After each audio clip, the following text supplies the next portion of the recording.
Olá pessoal, o conteúdo dessa aula fala sobre a pirâmide e eu gostaria de mostrar algumas coisas no GeoGebra para vocês, mas primeiro vamos à definição do material.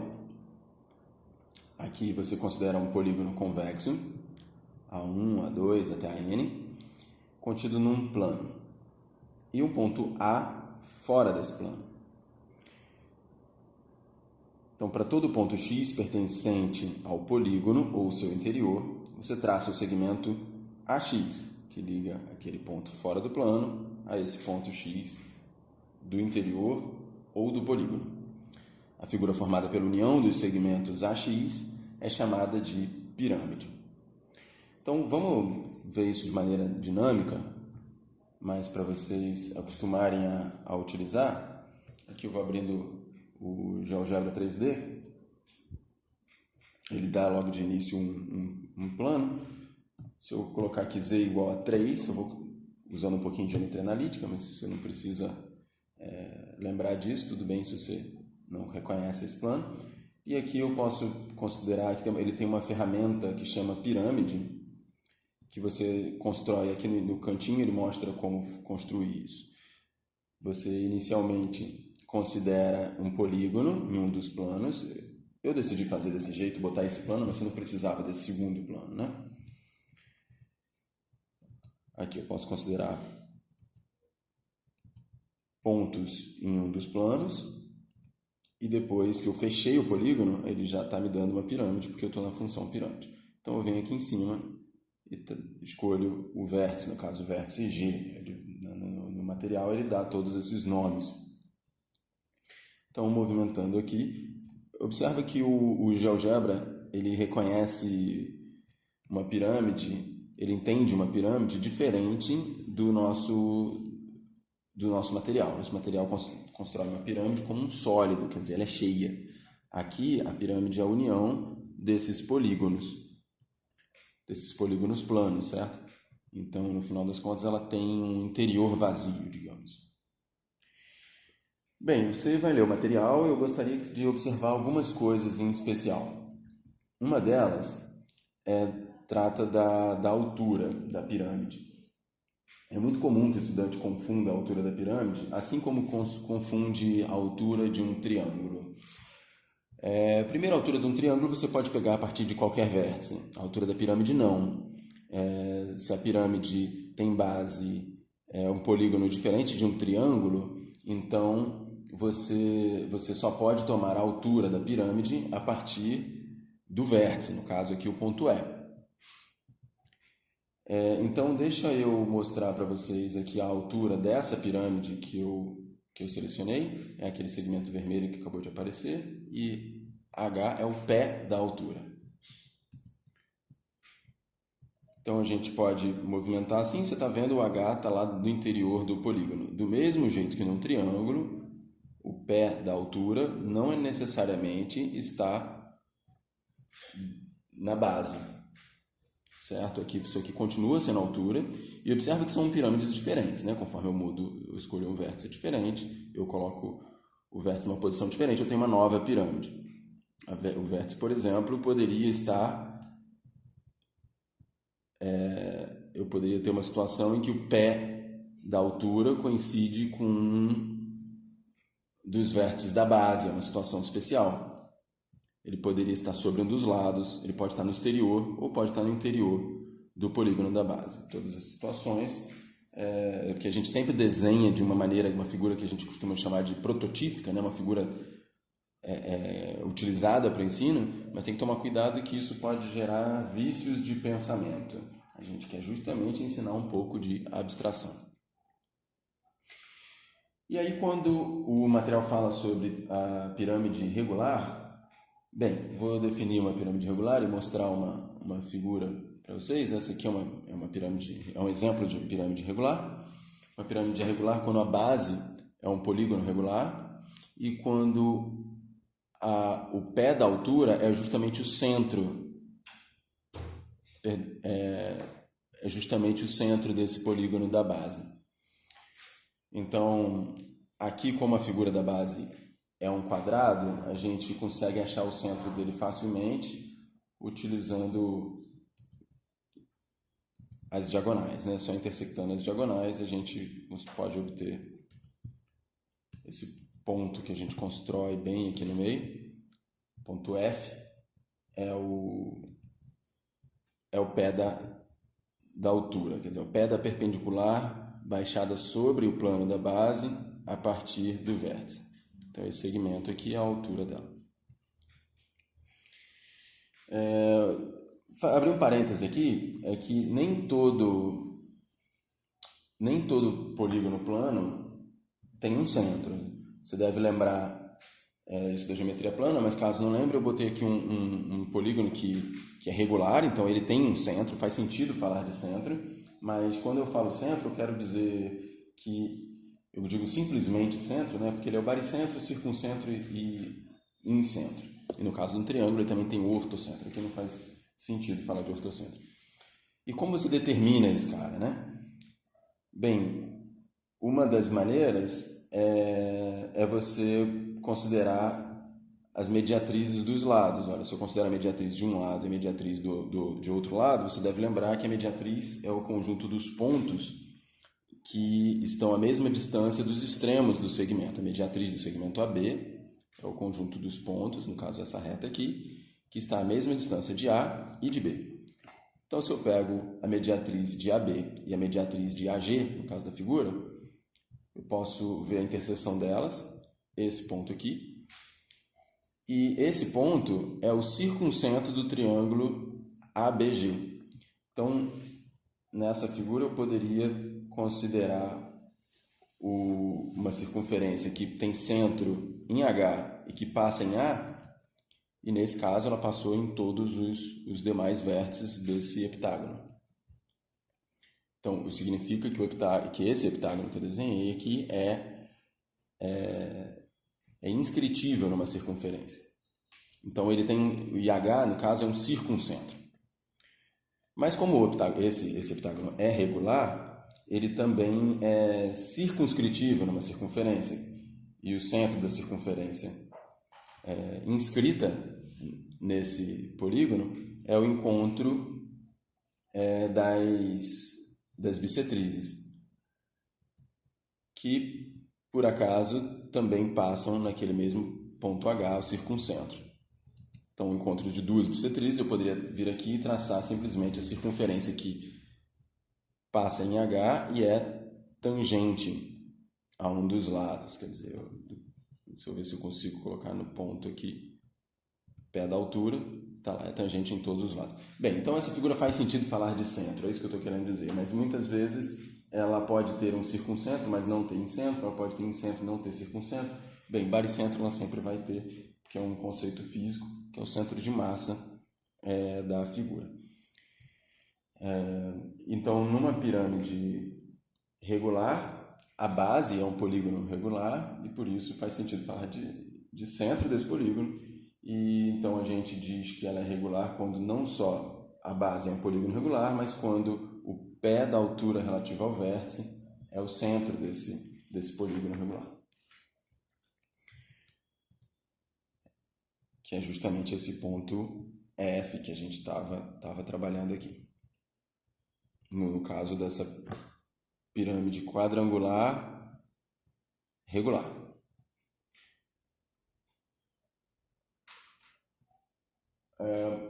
Na proposição 1, ele fala que as faces laterais de uma pirâmide regular são triângulos isósceles congruentes. Vou utilizar essa figura para ilustrar esse conceito. Essa aqui é uma pirâmide regular e uma propriedade interessante dela, o que ele quer mostrar na proposição, é que esses triângulos das faces laterais são todos isósceles e congruentes. Bem, concorda que as bases desses triângulos, que os segmentos AB, BC, CD e DA têm todos o mesmo comprimento? Porque são todos lados do mesmo quadrado. Então, falta justificar que AE, BE, CE e DE têm todos o mesmo comprimento nesse exemplo.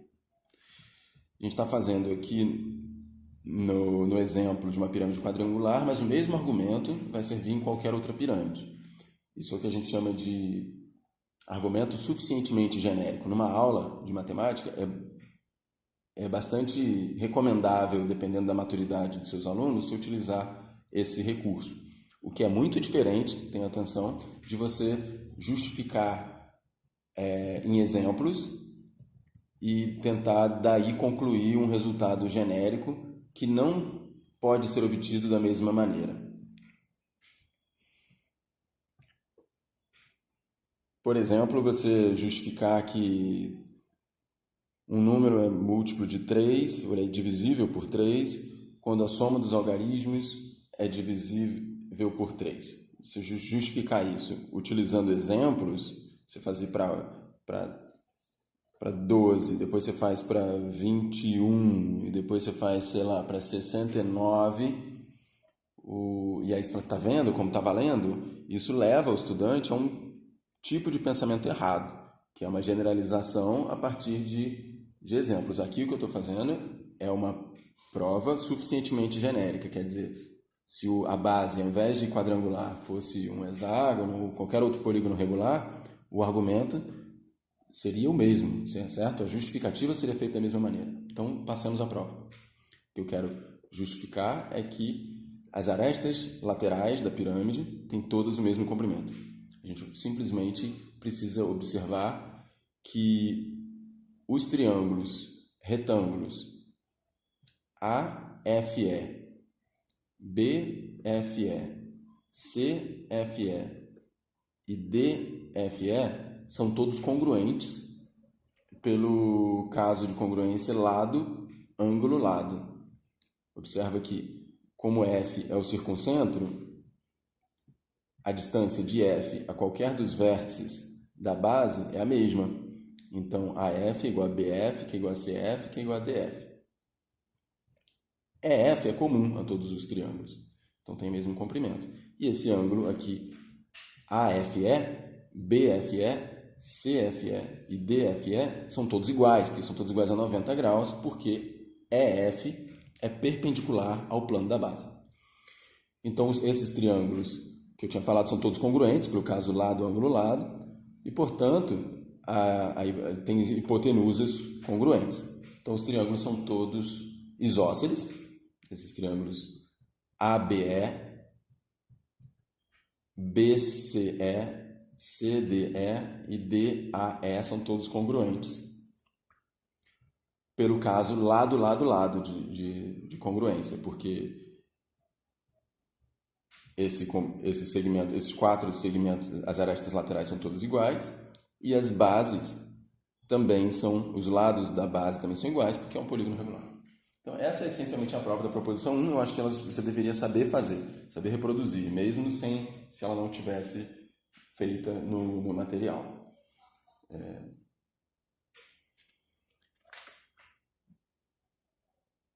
Bem, agora eu queria mostrar para vocês uns poucos recursos do GeoGebra, por exemplo, que tratam de pirâmide. Opa, estou girando aqui à toa. Um deles está aqui, é a planificação, e é um recurso bem interessante. Se você clica aqui, e aí ele manda, selecione um poliedro. Então, para trabalhar em escola, por exemplo, esse tipo de recurso é bem legal, porque é assim que você constrói um poliedro a partir de figuras de papel, por exemplo.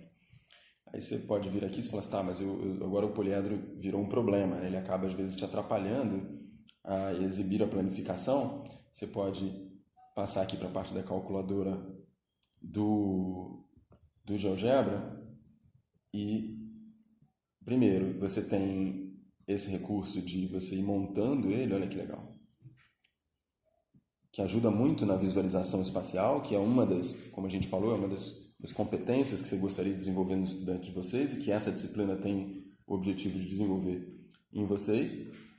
E a gente pode também esconder a pirâmide. Bem, aí fica aquele segmento ali, mas agora ele já não atrapalha tanto. Tá vendo? Aí você pode mudar a visualização e... Uma vez eu ouvi de um professor muito experiente que isso que embora isso ajude os estudantes a melhorar a capacidade de visualização dos estudantes num certo momento, o uso indiscriminado de animações pode impedir o estudante de utilizar a imaginação em algumas situações. Então, quer dizer, é legal numa aula você mostrar, em algumas atividades isso estar presente, mas também é importante exercícios, como eu vou listar daqui a pouco para vocês aqui, do próprio módulo, que você precise você mesmo construir a sua figura e conseguir visualizar ela no plano, né, no papel, o que é uma competência adicional que você vai estar adquirindo. Outra funcionalidade e propriedade interessante das pirâmides é que se eu considero um plano, no caso aqui o plano azul, paralelo ao plano da base, eu vou estar dividindo essa pirâmide original em duas pirâmides. Agora tenho a original e essa pirâmide menor, que tem base justamente no plano azul. A parte que sobra quando eu retiro essa pirâmide menor é o que no material ele chama de tronco de pirâmide. Eu acho que essa parte eu vou deixar vocês lerem ali, não tem nenhuma novidade, cálculo de áreas e tal, eu acho que isso vocês vão tirar de letra, mas tem que saber fazer, né? Estou só focando aqui nas partes que eu acho que são mais importantes. E gostaria de mostrar uma funcionalidade legal, que é essa aqui, a interseção de duas superfícies. Então você pode escolher uma superfície, no caso o plano azul, e outra superfície, vou escolher essa aresta lateral. Olha lá, ele marcou a interseção delas. De novo, plano azul e essa outra face lateral. E aí você pode ir fazendo todas elas de modo que ele vai determinar realmente a interseção e vai te dar nomes para todos esses casos aqui. Não vou ficar fazendo todos eles porque era mais para vocês verem como o recurso funciona e animar vocês para utilizarem, porque é uma ferramenta poderosíssima que os professores, eu acho que utilizam ou não usam ou utilizam de maneira simplesmente alegórica. Tá vendo?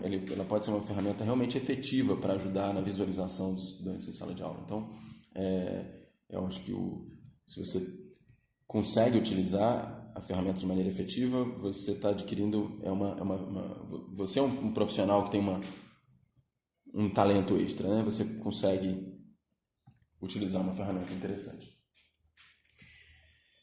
Bem, pro que segue, eu gostaria de...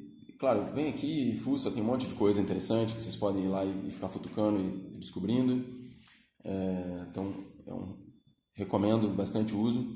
Agora, diferente das outras aulas, em que eu não falo muito sobre os exercícios do módulo, eu gostaria que vocês realmente se dedicassem aos exercícios.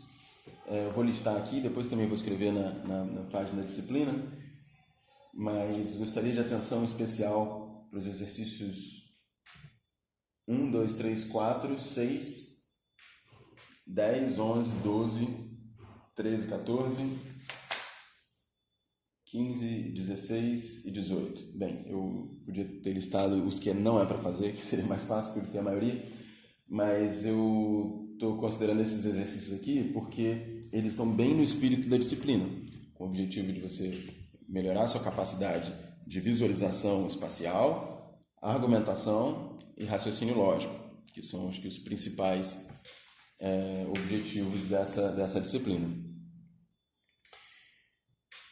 E também, claro, não deixem de fazer o EP. Lembro que esses exercícios vão ajudar bastante vocês na avaliação presencial daqui a algumas semanas. Então, façam bastante atenção. Se tiver dificuldade, procure a sala de tutoria.